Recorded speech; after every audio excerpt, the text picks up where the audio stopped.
اعوذ باللہ السمیع العلیم من الشیطان الرجیم من حمزہ ونفخہ ونفثہ بسم اللہ الرحمن الرحیم ربی یسر ولا تعسر وتمم بالخیر ربی زدنی علما الاعراب اشد کفرا ونفاقا واجدر الا يعلموا حدود ما انزل اللہ علی رسولہ واللہ علیم حکیم ومن الاعراب من يتخذ ما ينفق مغرما ويتربص بكم الدوائر علیہم دائرۃ السوء واللہ سمیع علیم.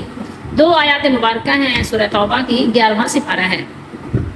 الاعراب گنوار یا اعراب کفر اور نفاق میں زیادہ سخت ہیں اور اسی قابل ہیں کہ اللہ نے جو حکم اپنے رسول پر اتارے ہیں، نازل فرمائے ہیں، اس سے جاہل رہیں، بے علم رہیں، اور اللہ علم و حکمت والا ہے.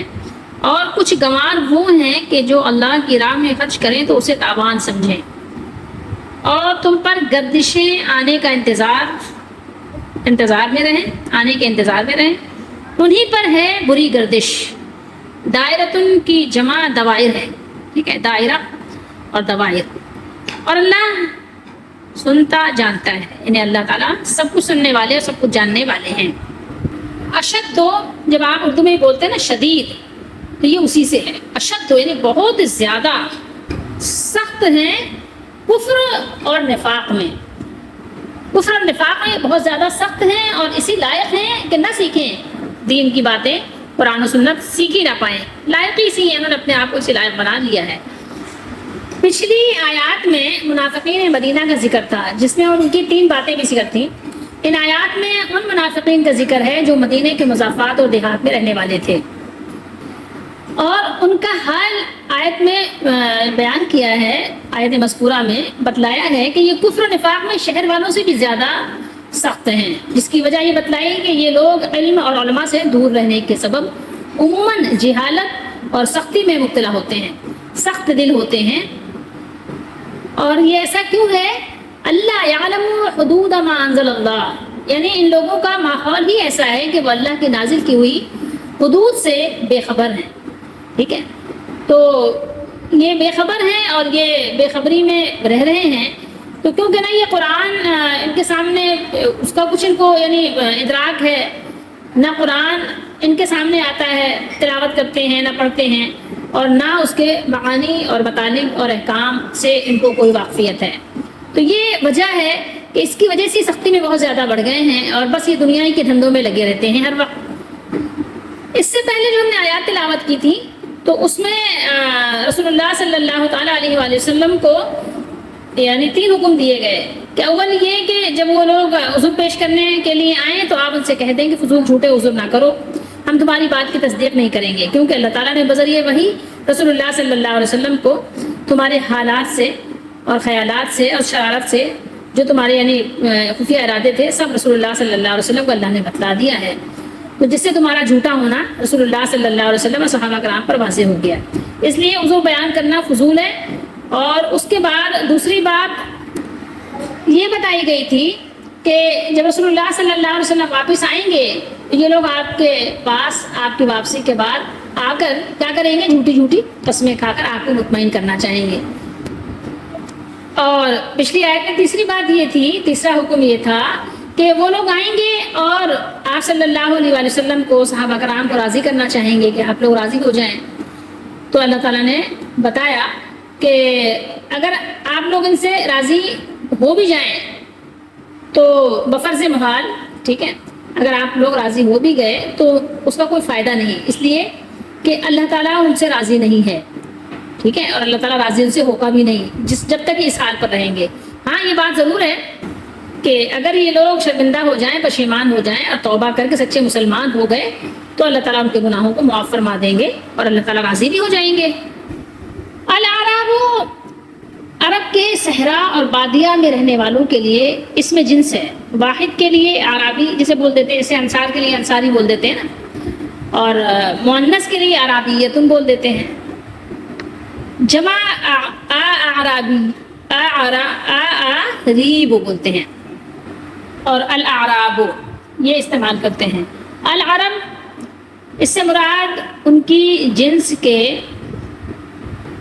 اس نسل کے لیے اس میں جنس ہے جو عربی زبان بولتی ہے، چاہے وہ شہر میں رہنے والے شہری ہوں یا بادیہ نشین۔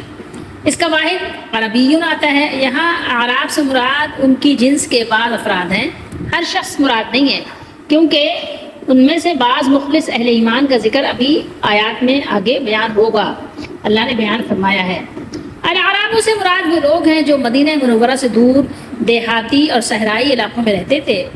ان میں سے اکثر اسلام کی دعوت کو سمجھ کر سچے دل سے مسلمان نہیں ہوئے تھے، بلکہ محض اسلام کی جو بڑھتی ہوئی طاقت یا آپ شان و شوکت کہیں تو اس سے وہ کچھ نہ کچھ متاثر ہوئے تھے، متاثر ہو کر مسلمان ہو گئے تھے۔ انہیں شہر مدینہ منورہ میں آنے اور مسلمانوں سے میل جول رکھنے اور آپ صلی اللہ علیہ وسلم کی صحبت سے فیض یاب ہونے کا بہت کم موقع ملتا تھا، بہت کم موقع ملا بھی تھا۔ اس لیے یہ یعنی آپ کہہ سکتے ہیں ٹوٹلی طور پر کلی یا نرے گنوار اور اجڑ قسم کے لوگ ہی تھے، جن کے دلوں میں نہ نرمی پیدا ہوئی تھی اور نہ انہیں علم کی ہوا لگی تھی۔ آپ کو پتہ ہے کہ آپ نے پڑھا ہی ہوگا کہ پہلے اور لوگ جو تھے شہروں والے وہ بھی کیسے تھے، تو ان کو تو ظاہر صحبت مل گئی اللہ کے رسول صلی اللہ علیہ وآلہ وسلم کی، لیکن ان لوگوں کو تو ملی ہی نہیں۔ تو اسی لیے یہاں فرمایا کہ ان کا نفاق جو تھا وہ سخت تھا، مدینے کے منافقوں کے مقابلے میں زیادہ سخت تھے۔ اور بعض اہل علم نے لکھا ہے کہ بدوی اور شہری لوگوں کی طبیعتوں میں وہی فرق پایا جاتا ہے جو ایک باغ کے میوے اور پہاڑی درخت کے میوے میں محسوس ہوتا ہے۔ سورہ یوسف میں آیت نمبر 109 میں اللہ تعالیٰ نے ارشاد فرمایا وَمَا أَرْسَلْنَا مِن قَبْلِكَ إِلَّا رِجَالًا نُوحِي إِلَيْهِم مِّنْ أَهْلِ الْقُرَىٰ، اور ہم نے آپ سے پہلے نہیں بھیجے مگر کچھ مرد جن کی طرف ہم ان بستیوں والوں میں سے وحی کیا کرتے تھے۔ اور آخری نبی، آخری رسول صلی اللہ علیہ وسلم کو تمام بستیوں کی ماں یا اصل ام القریٰ مکے میں پیدا فرمایا تاکہ وہ شہری معاشرے کی شائستگی اور نرم دلی کے حامل ہوں۔ مسند احمد اور ترمذی، ابو داؤد شریف وغیرہ میں حدیث شریف ہے، حضرت عبداللہ بن عباس رضی اللہ تعالیٰ عنہما کہ یعنی آپ کی طرف نسبت ہے، آپ نے روایت کیا، اس روایت کو آپ نے بیان کیا کہ رسول اللہ صلی اللہ علیہ وآلہ وسلم نے ارشاد فرمایا من سکن البادیۃ جفا ومن اتبع الصید غفر ومن اتى السلطان تطان۔ فرمایا کہ جو جنگل میں سکونت اختیار کرے گا وہ سخت دل ہو جائے گا، اور جو شکار کے پیچھے لگے گا وہ غافل ہو جائے گا، اور جو بادشاہ کے پاس جائے گا وہ فتنے میں مبتلا ہو جائے گا۔ یعنی جو جنگل میں سکونت اختیار کرے گا، آپ کو پتہ ہے کہ جنگل میں رہنے والے کیسے ہوتے ہیں، کہا جاتا ہے نا کہ جنگل میں رہنے والا جنگلی ہے، یہ آپ کو اندازہ ہو سکتا ہے، اور بہت ساری آپ یعنی اس کے ذریعے سے صورتیں آپ سمجھ سکتے ہیں کہ جو جنگل یا جنگل سے قریب ترین لوگ رہتے ہیں وہ کن صفات کے حامل ہوتے ہیں۔ اور جو لازمی بات ہے کہ شکار میں لگ جاتے ہیں، آپ اندازہ لگا سکتے ہیں ان کی غفلت کا۔ اسی طریقے سے جو بادشاہوں کے پاس آتے جاتے ہیں ان کے فتن اور فتنوں کا آپ اندازہ لگا سکتے ہیں کہ لازمی بات ہے وہ خود فتنوں میں مبتلا ہوتے ہیں، بہت طرح کے فتنے۔ ایک تو ظاہر ہے ان کی وہاں پر ہاں میں لانی ہوتی ہے، اگر ہاں میں نہ ملائیں تو جبھی بھی مسئلے مسائل۔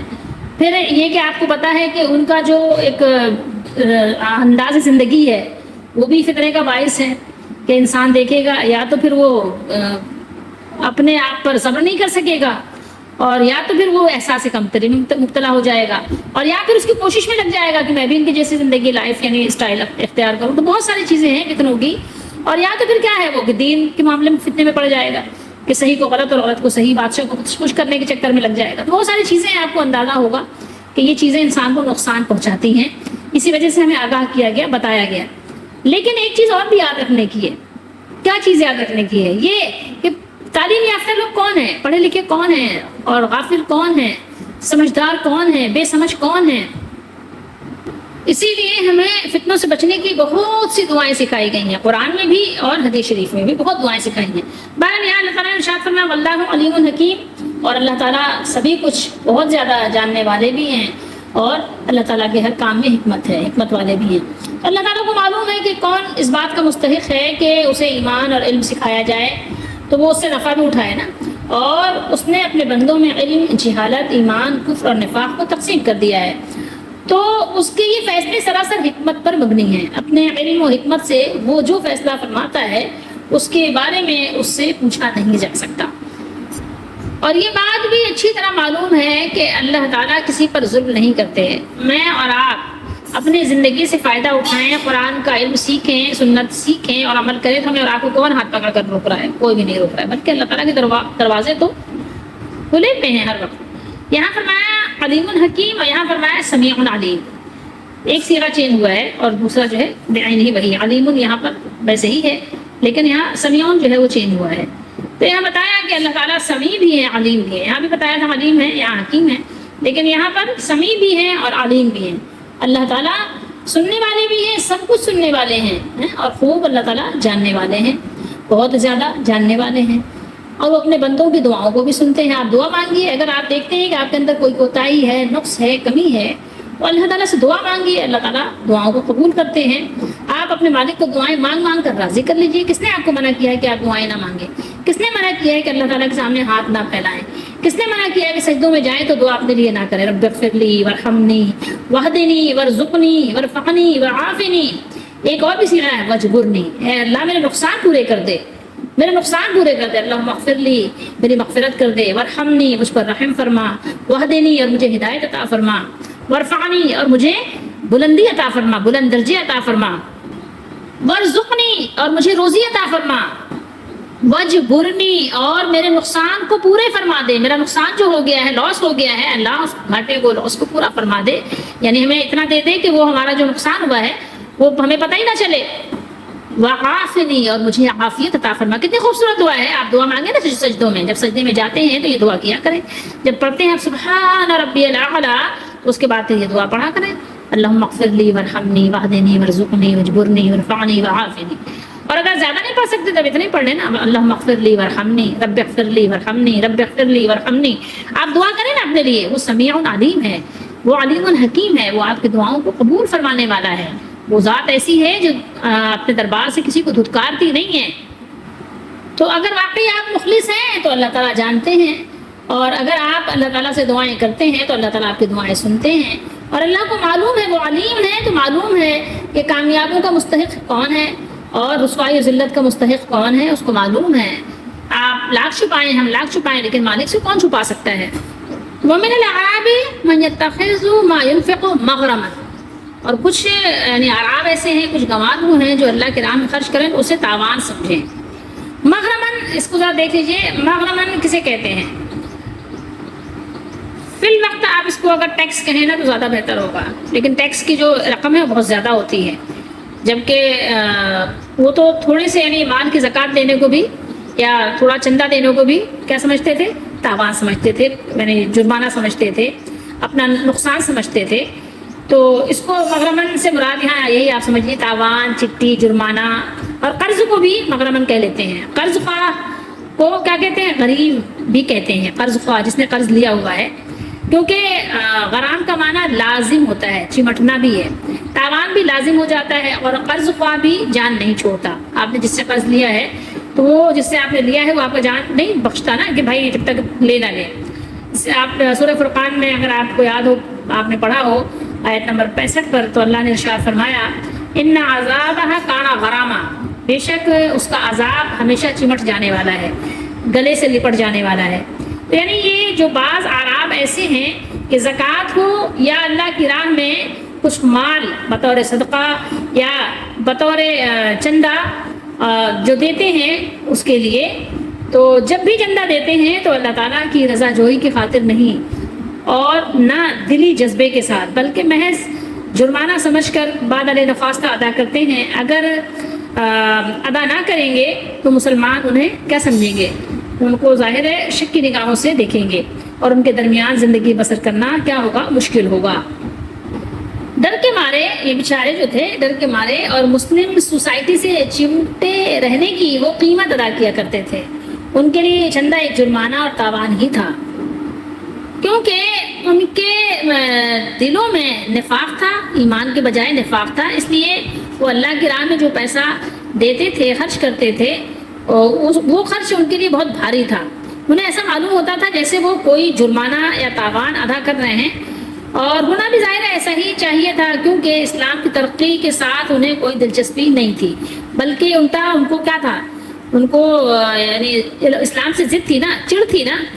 تو اور اللہ کی رضا، رضا الہی کا مفہوم ان کو معلوم ہی نہیں تھا کہ اللہ کی رضا کیا چیز ہوتی ہے، اللہ راضی ہوگا تو کیا فائدہ ہوگا، ان کو کچھ پتہ ہی نہیں تھا اس کے بارے میں. ایک کام دل کی خوشی اور رضا رغبت کے ساتھ، یقین کے ساتھ کیا جاتا ہے، اور ایک کام ایسے ہی یوں ہی عادتاً رسماً کر لیا جاتا ہے، دونوں میں بڑا فرق ہوتا ہے. اللہ کی رضا کا مفہوم سمجھنا بہت ضروری ہے. وہ جو عربی تھے، وہ جو بادیہ نشین تھے عرب کے، وہ تو تھے، لیکن آج تو ہر شہری بادیہ نشین سے بھی زیادہ غالباً سخت ہے اسلام کے معاملے میں، کہ دین کو کچھ بھی نہیں جانتا.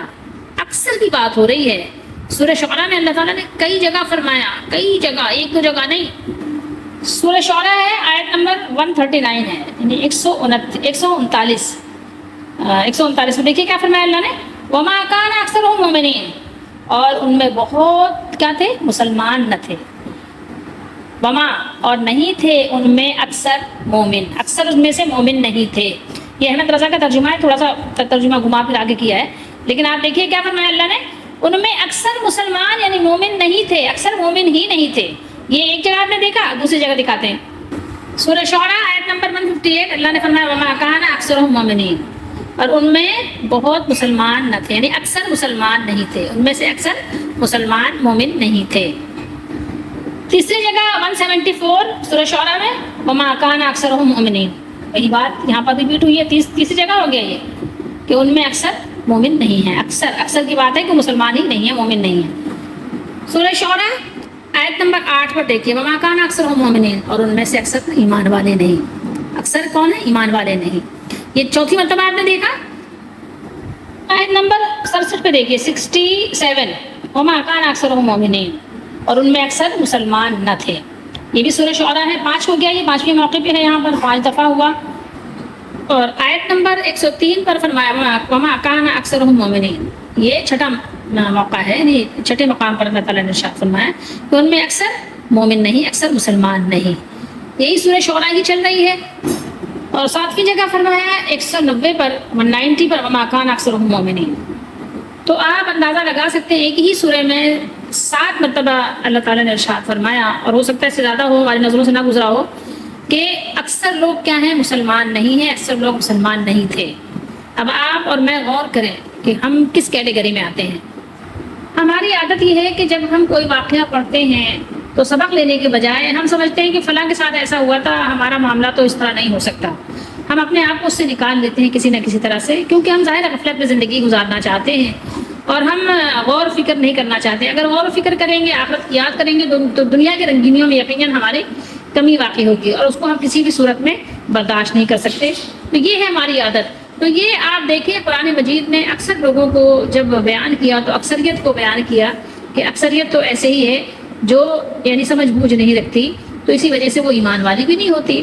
تو یہاں ہم یہ نہ سمجھیں کہ یہ صرف گاؤں کے بادیہ نشین لوگوں کی بات ہو رہی ہے، بلکہ میں اور آپ اپنے لیے بھی غور کریں، ہماری اور آپ کی بات ہے. صرف عرب کو یا عربی کو نہ سمجھیں کہ کوئی عربی ایسے تھے. عرب کے لوگ تو بہت اچھے بھی تھے، آگے پڑھیں گے تو پتہ چلے گا کہ کتنے خوش نصیب لوگ بھی اس میں بستے تھے. سارے ایک جیسے تھے بھی نہیں، یہ بات بھی ہے. اب دیکھیے کہ اللہ تعالیٰ نے ارشاد فرمایا کہ وہ انتظار کرتے ہیں گردشوں کے آنے کا، کہ گردشیں آئیں. آپ گردش کا کیا معنی لیتے ہیں؟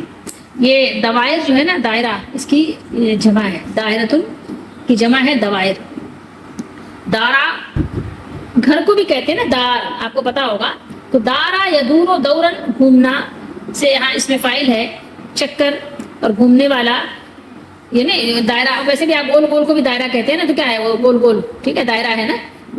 تو وہ انتظار کر رہے ہیں کہ تم پر کوئی اچانک یعنی مصیبت اترتی ہے اور تم کب زمانے کے کسی چکر کے گھیرے میں آ کر زوال کا شکار ہوتے ہو، یا یہ کہ کب نعوذ باللہ پیغمبر علیہ الصلوۃ والسلام فوت ہوتے ہیں اور مشرکین کو تم پر غلبہ ہوتا ہے. حقیقت یہ ہے کہ اللہ تعالیٰ ان کی زبانی بدگوئی اور دلی بدخواہی کو ہی نہیں بلکہ ہر بات کو سننے والے، ہر چیز کا علم رکھنے والے ہیں.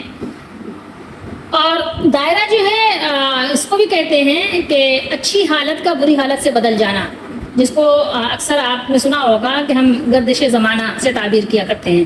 مطلب یہ ہے کہ اب تو وہ دل پر جبر کر کے کچھ نہ کچھ مالی امداد کیا کرتے ہیں، لیکن دل ہی دل میں وہ اس بات کے منتظر ہیں کہ کہیں گردش زمانہ مسلمانوں کو گھیر لے اور مسلمانوں کی بڑھتی ہوئی قوت کو ختم کر کے رکھ دے اور ہم یہ چندہ دینے سے صاف انکار کر دیں. تو اللہ تعالیٰ نے فرمایا کہ گردش روزگار تو تمہیں ہی پیسے گا اور تمہیں ہی پیس کر رکھ دے گی. اسلام اور مسلمان تو دن بدن ترقی کرتے جائیں گے. جو اللہ تعالیٰ نے اپنے نبی صلی اللہ تعالیٰ علیہ وآلہ وسلم سے وعدہ فرمایا ہے وہ اللہ تعالیٰ پورا کریں گے. کہ اللہ تعالیٰ نے وعدہ فرمایا ہے کہ اللہ تعالیٰ اپنے نور کو پورا کریں گے اور اس کو بجھانے والے اپنی پھوکوں سے بجھا نہیں سکیں گے. سوئی، یہاں پہ سین پہ فتحہ ہے، زبر ہے، تو ساءہو یسوءہو سوءن، یعنی سین کے زبر کے ساتھ یہاں کیا ہے؟ مصدر ہے. جب کسی کے ساتھ ایسا معاملہ کیا جائے جو اسے برا لگے، اور سین کے ضمہ کے ساتھ اس میں مصدر ہے، یعنی یہ برا چکر انہی پر آنے والا ہے. ان کی جو بری نیتیں ہیں یا ان کی اس بدخواہی کا تقاضا ہے کہ ان پر یہ بد دعا کی جائے کہ برا چکر انہی پر چلے، انہی پر برا چکر آئے اور وہی گھوم کے یعنی برائیوں میں اور تکلیفوں میں مبتلا ہوتے رہیں. مسلمانوں کے لیے برائی کی خواہش رکھنا اور مسلمانوں کے لیے برا سوچنا اور ان کے لیے برائی کے جال بچھانا، گویا کہ آپ یہ کام اللہ کو ناراض کرنے کے لیے کر رہے ہیں. ورنہ مسلمان تو ایک دوسرے کے لیے سیسا پلائی ہوئی دیوار کی طرح ہوتے ہیں. مسلمان تو ایک دیوار جیسے ہوتے ہیں کہ اگر ایک اینٹ گر جاتی ہے تو دوسری جو دیوار کی اینٹ لگی ہوئی ہے وہ کمزور ہو جاتی ہے، ہلنے لگ جاتی ہے. ایک دیوار کے ایک اینٹ کے گرنے سے دوسری تمام یعنی پوری دیوار کے کمزور ہو جانے کا خطرہ بڑھ جاتا ہے. تو وہ ایک دیوار کی طرح ہے، مسلمان تو ایک جسم کی طرح ہیں. تو سوچیے تھوڑی دیر کے لیے کہ مسلمانوں کے لیے برا سوچنا، برا کرنا، یہ کتنا زیادہ تکلیف دہ اور گھناؤنا کام اور عمل ہے، اور اللہ تعالیٰ اس کو کتنا ناپسند فرماتے ہیں کہ یہ لوگ جو مسلمانوں کے لیے برائی کا سوچتے ہیں تو برائی انہی پر آنے والی ہے، انہی پر یہ حوادث زمانہ، گردش زمانہ انہی پر آئے گا. تو اب سوچئے کہ یہ کیسے مسلمان ہیں کہ جو اپنے بھائی کا حق کھا لیتے ہیں، اپنے بھائی کے بچوں کا حق کھا لیتے ہیں. کوئی بھائی اگر انتقال کر جائے، اس کے یتیم بچے ہوں تو لوگ اس کا حق کھا لیتے ہیں. کیسے کھا لیتے ہیں؟ یہ کیسے مسلمان ہیں؟ اگر آپ اندازہ لگانا چاہیں تو آپ اس سے اندازہ لگا لیں. اس وقت اگر آپ کو سمجھ نہیں آتے باتیں، اس وقت کے حالات آپ کے ذہن میں نہیں آتے، تو آپ آج کے موجودہ حالات کو دیکھتے ہوئے اندازہ لگا لیں کہ ایک بھائی دوسرے بھائی کا حق کیسے کھا لیتا ہے. ایک ماں باپ کا گھر ہے اور دو بھائی اس پہ لڑ رہے ہیں، بجائے اس کے طریقے کے ساتھ ایک جو اصول ہے اور اصولی یعنی دینی اور شرعی قانون کے لحاظ سے اپنے مال کو تقسیم کر لیتے اور کسی کو موقع نہ دیتے کہ کسی کو معلوم ہو اور کوئی ادھر سے ادھر جو ہے لڑائی بھڑکائے، بلکہ یہ کہ یہ خود الٹا اتنا لڑ رہے ہیں اور اس کے لیے یہاں تک بھی بات پہنچ جاتی ہے کہ کبھی مقدمہ بھی چل جاتا ہے. تو سوچیے تھوڑی دیر کے لیے کیسے مسلمان ہیں اور کیسے مسلمان ہو سکتے ہیں. تو اب یہاں آپ غور کیجئے کہ جو شخص اپنے بھائی کا حق نہ دے وہ زیادہ سخت ہے یا وہ لوگ زیادہ سخت ہیں جو زکوٰۃ نہیں دیتے تھے. خود اندازہ لگا لیں نا، ان باتوں سے آپ اندازہ لگائیں کہ جو اپنے بھائی کو حق نہ دے وہ زیادہ سخت ہے یا یہاں جن کا ذکر ہو رہا ہے وہ زیادہ سخت ہے. تو آپ سختی میں اندازہ لگا لیں کہ آپ جو لوگ اپنے بھائی کو حق نہیں دے سکتے وہ زکوٰۃ کیسے دیں گے؟ وہ زکوٰۃ کیسے دیں گے؟ سوچ کے تھوڑی دیکھ لیں. جو بہن کو اپنے حق نہیں دیتے اپنے ماں باپ کے مال میں سے، پھر وہ کسی اور کو کیا دیں گے؟ کسی اور کو کیسے وہ دے سکتے ہیں؟ آپ اپنا سبق نکالیں اس میں سے. آپ یہ نہیں سوچیں کہ آپ کہیں کہ ہاں یار بدو لوگ تو بہت سخت تھے، بادیہ نشین لوگ بہت سخت تھے، جو لوگ وہاں عربی تھے وہ بہت سخت تھے، وہ دین میں سخت تھے، ان کی سختی بہت زیادہ تھی. تو ان میں تو تھی سختی، اس میں کون شک کر سکتا ہے؟ قرآن نے بیان کیا، اللہ نے بیان کیا، اور وہ سختی کی وجہ بھی بتائی کہ قرآن نہیں جانتے تھے. تو آپ کیا قرآن جانتے ہیں؟ آپ تو ایسے لوگوں کو اپنا پیر بنائے بیٹھے جو کہتے ہیں قرآن پڑھو گے تو گمراہ ہو جاؤ گے. تو قرآن نہیں پڑھو، قرآن کو نہیں سمجھو گے، تم قرآن کو سمجھ ہی نہیں سکتے. تو اب آپ دیکھیے، غور کیجئے کہ آپ زیادہ سخت ہیں کہ نہیں سخت ہیں. آپ کس شمار میں ہیں؟ آپ کس فہرست میں آپ کا شمار ہوتا ہے؟ کن لوگوں میں؟ وہ جو بادیہ نشین بدو تھے ان میں، یا جو صحابہ کرام رضی اللہ تعالیٰ عنہ تھے ان میں، ان کے چاہنے والوں میں؟ آپ کا شمار کن لوگوں میں ہوتا ہے؟ آپ تو مال کے اتنے حریص ہو کہ آپ حقدار کا حق نہیں دے رہے ہو. جس کا حق نہیں دے رہے ہو تو اپنے مال میں سے کیسے دو گے؟ سوچئے، آپ ایک کرسی پہ عہدے پہ بیٹھے ہوئے ہو، پھر بھی آپ تنخواہ دینے والوں کی تنخواہ کو اپنے قلم سے جو ہے نا آپ کو لکھ کے اوکے نہیں کیا جاتا کہ ہاں بھائی چلو اس کے تنخواہ اس کو دو. وہاں بھی آپ ڈنڈی مارتے ہو، کاٹتے ہو، پیٹتے ہو، حقدار کا حق نہیں دیتے. سوچیں آپ تھوڑی دیر کے لیے، غور کریں کہ سختی میں آپ کس طرح کے لوگ ہو. کہ آج تو ظاہر قرآن کا نزول اب ختم ہو گیا نا، مکمل ہو گیا. اگر قرآن نازل ہو رہا ہوتا آپ کے زمانے میں، اگر قرآن آتا تو آپ کا کن لوگوں میں شمار ہوتا؟ اس پر آپ غور کریں. حقدار کا حق دینا کیا ہے؟ یہ تو اس کا ہی حق ہے نا، جس نے پورے مہینے کام کیا، محنت کی، مزدوری کی، پہلے اس کی تنخواہ دینا آپ پر لازم ہوتا ہے نہیں بنتا ہے؟ نہیں بنتا. یا ماں باپ کے مکان میں سے سب تمام وارثین کا حصہ بنتا ہے نہیں بنتا؟ اس میں لڑائی جھگڑا ڈالنے کی کیا ضرورت ہے؟ اس میں بحث مباحثے کی کیا ضرورت ہے؟ اس میں فضول باتوں کی کیا ضرورت ہے؟ جس کا حصہ جتنا بنتا ہے وہ لے، اللہ اللہ خیر صلاح. ٹھیک ہے، پھر نماز تو خیر کس میں ہے؟ صلاۃ میں ہے. تو اب آپ غور کریں، دیکھیں کہ آپ کن لوگوں میں ہیں، آپ کا شمار کن لوگوں میں ہو رہا ہے، اور آپ ایسا کیوں کر رہے ہیں. اس لیے اس کا مطلب ہے کہ آپ دین کچھ نہیں جانتے، آپ اسلام کچھ نہیں جانتے، آپ مسلمانوں کے حقوق کچھ نہیں جانتے. جب آپ اپنے گھر میں ہی عدل و انصاف نہیں کر سکتے تو پھر آپ گھر سے باہر کیسے عدل و انصاف کریں گے؟ جب آپ اپنے حقدار کا حق نہیں دے سکتے تو پھر یہ کہ اپنے حق میں سے، اپنے مال میں سے کیسے آپ کسی کو دیں گے؟ کیسے اپنے مال میں سے کسی کو نفع پہنچائیں گے؟ تو پہلے آپ حق دینا سیکھیں. حق دینا سیکھیں تو پھر باقی معاملات آسان ہو جائیں گے. اپنے گھر والوں کو حقوق دینا سیکھیں. پہلے اپنے گھر کو درست کریں، اپنے گھر کے معاملات کو صحیح کریں، اپنے گھر کے معاملات کو صحیح نہج پر لگائیں. پھر آگے کی بات تو پھر آگے دیکھی جائے گی نا. پہلے تو آپ فرائض ادا کریں، نماز کی پابندی کریں، قرآن کی تلاوت کریں. ایک آیت پڑھیں روزانہ، ایک پڑھیں لیکن سمجھ کر تو پڑھیں کہ کیا پڑھا ہم نے. اپنا سبق تو لیں کہ کیا ہے میرے لیے اس میں سبق. آگے جانے سے بہتر ہے کہ پہلے جو آپ نے پڑھا ہے پہلے اس سے سبق لیں. یہ سوچنے کی ضرورت ہے. یہ نہیں سمجھیں کہ نہیں یہ تو قرآن ان کے لیے بیان ہوا تھا، وہ لوگ سخت ہیں، ہم تو بہت نرم دل ہیں، ہم تو بہت آپس میں مسکرا کر بات کر لیتے ہیں. یہ مسکرا کر بات کرنا کافی نہیں ہے، سمجھ رہے ہیں بات کو. اور یہ بھی نہیں ہے کافی کہ کچھ لوگوں کے ساتھ آپ نے اچھا کر لیا اور کچھ لوگوں کے ساتھ برا. دین پورے پیکج کا نام ہے. آدھی باتیں کر کے آگے نکل جانا اچھی بات نہیں ہے. اللہ تعالیٰ ہم سب کو دین صحیح طریقے سے سمجھنے کی توفیق دیں، اور ہمیں قرآن مجید سے دوسروں کے متعلق بات سوچنے سے پہلے اپنے اوپر اس میں دیکھیں کہ کیا ہمارے اوپر لاگو ہوتا ہے، ہمارے عمل کے لیے کیا چیز ہے. اپنے عمل کی چیزیں پہلے سے نکالیں. اللہ تعالیٰ ہم سب کو سمجھنے والا بنائے اور ہمیں دنیا اور آخرت کے ہر نقصان سے بچائے، اور اللہ تعالیٰ ہماری دعاؤں کو قبول فرمائے. وما توفیقی الا باللہ.